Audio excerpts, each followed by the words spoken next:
Здравствуйте! В эфире новости на канале АТВ. В студии Елена Янак. Основные новости на сегодня. В Кишиневе проходит саммит платформы поддержки Молдовы, созданной по инициативе Румынии, Германии и Франции. В Вулканештах пройдет акция «Сдай кровь, поддержи ритм жизни на земле». На предстоящих выборах в Молдове зарегистрировали более 60 тысяч кандидатов.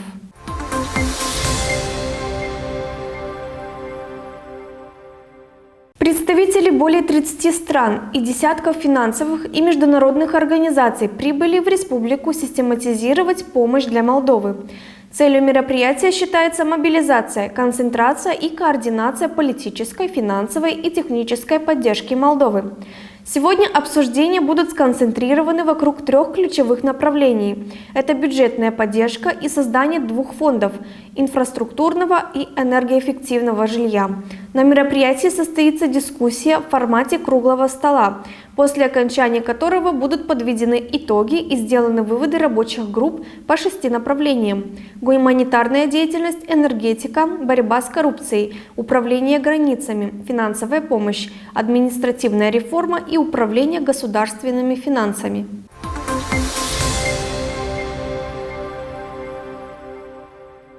Инспекторатом полиции города Вулканешты 18 октября будет проводиться акция «Сдай кровь, поддержи ритм жизни на земле». Мероприятие пройдет в Центральной районной больнице, сообщается на официальном сайте города. Напомним, акция проходит ежегодно с 29 сентября по 28 октября при поддержке Центра переливания крови.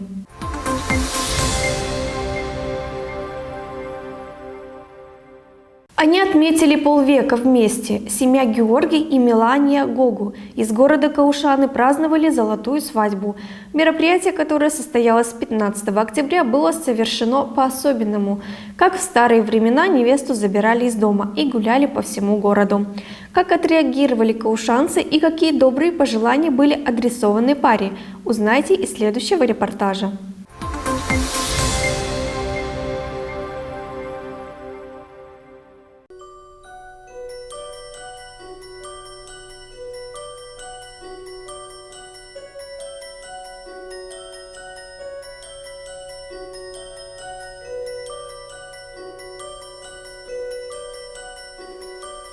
Sărbătoare în familia Melaniei și a lui Gheorghe Gogu din Căușeni. Cuplul, vestit în toată regiunea ca buni producători agricoli, a ajuns la jumătate de secol de conviețuire împreună.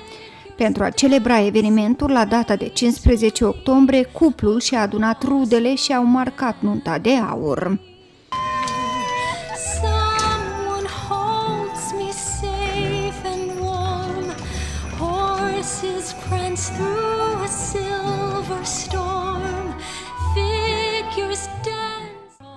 Au fost primii pionieri care au luat niște pământ aproape lângă, în marginea Căușenilor, și au pus vii și levezi.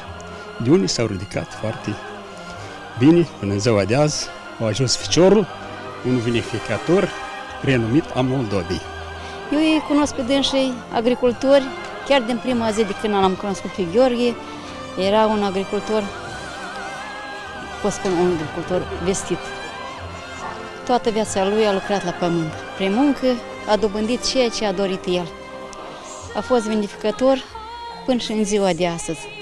Și ca tradiție, din tată în fiu, acum fiul e cel mai bun producător de vinuri din acest oraș Căușeni și chiar, aș spune, chiar și de Moldova.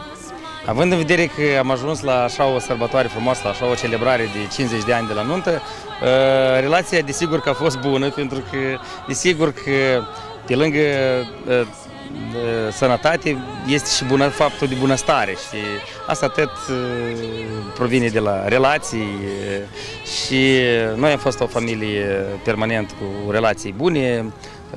Părinții au fost tot timpul împliniți, copiii tot timpul au fost alături, nepoții sunt alături, mai mult ca atât sunt și strănepoții care vor participa astăzi la sărbătoarea lor și sperăm să fie o sărbătoare frumoasă, să ne bucurăm și ei să retrăiască acele emoții ca la a lor 20 de ani când au celebrat pentru prima dată nunta oficială.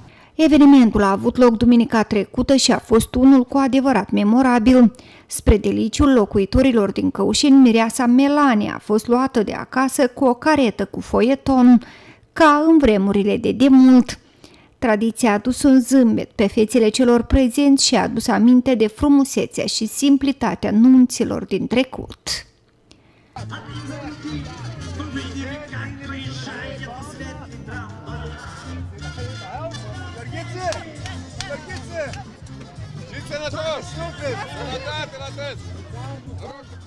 La mulți ani să ajungi până la, mă rog, încă pe atâta, da, să o aducă, da, să ne chemi pe noi, da, să fim și noi acolo. Îl cunosc, e un prieten vechi al meu, noi am muncit împreună o grămadă de ani la întreprinderea Molvenprom Căușeni.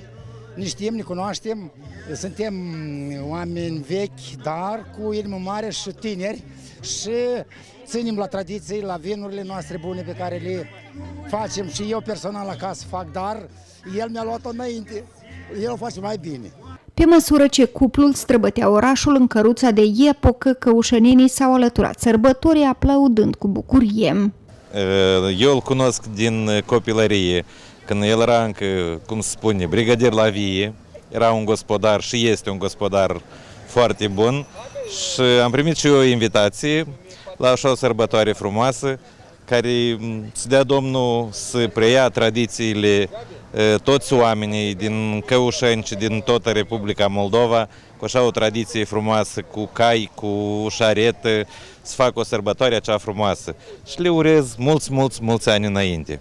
De vin nici nu-ți discută, cel mai bun vin cred că e la Gogu vin. Localnicii au fost impresionați de gestul familiei Gogu de a sărbători această aniversare importantă într-un mod tradițional, aducând un strop de nostalgie în inimile lor. Nu o cunosc, dar le doresc multă sănătate, o zi bună, ziua Căușanului. Suntem foarte bucuroși că am venit în ziua de azi, suntem de la Hătjimus și am dorit să ne odihnim așa frumos, să ne veselim cu toții și le dorim multă sănătate la tot Căușeniul. Nunta de aur a familiei Gogu a reprezentat o oportunitate pentru rude de a celebra dragostea și durabilitatea unei relații de familie. Cei apropiați familiei spun că este un exemplu viu al faptului că iubirea și devotamentul pot traversa cu succes trecerea timpului. Într-adevăr, au depus mult efort și nu cred că li s-au dat foarte ușor, dar au reușit și la ziua de azi sunt foarte frumoși. Le urez în continuare să trăiască încă acel jumătate de secol frumos, îndrăgostiți și să fie stimați și respectați pentru că o merită. Sunt părinții mei pe care foarte mult îi iubesc, ne mândrim cu acest jubileu care l-au atins și asta înseamnă că merită din plin această medalie de aur, care este o realizare, o victorie. Le dorim tot ce e mai bun, mult sănătate, că au meritat-o din plin, îi iubim și ne mândrim cu ei.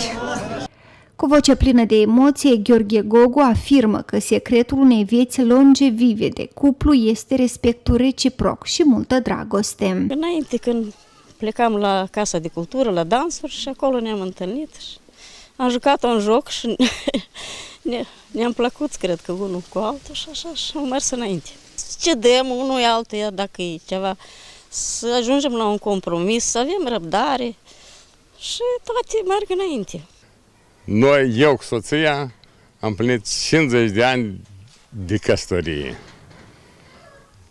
O vârstă fericită, aș spune. Și hopuri au fost, și piedici, dar ne-am susținut ambii unul pe altul și am mers înainte și împreună avem 3 copii care toți m-au ascultat și sunt în țară, lucrează aici în Căușeni. Înțelegerea între soț și soție este principalul stâlp a familiei, o familie bună. Once upon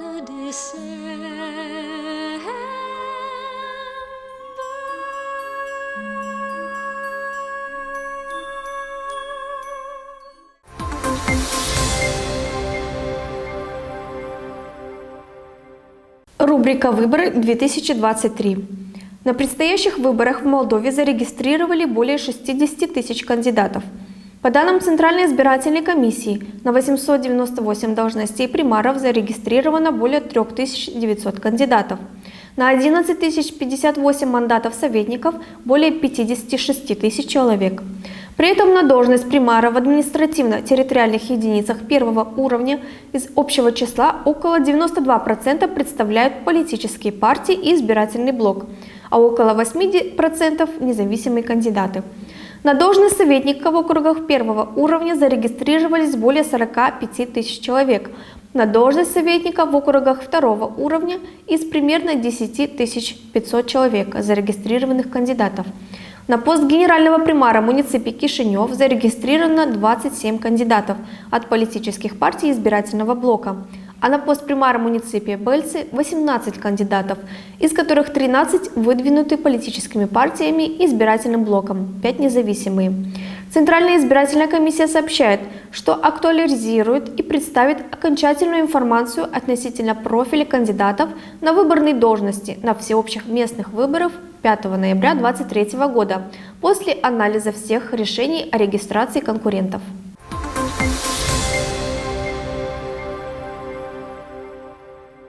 Это были все новости на канале АТВ. Оставайтесь вместе с нами, подписывайтесь на наши социальные сети. До скорых встреч!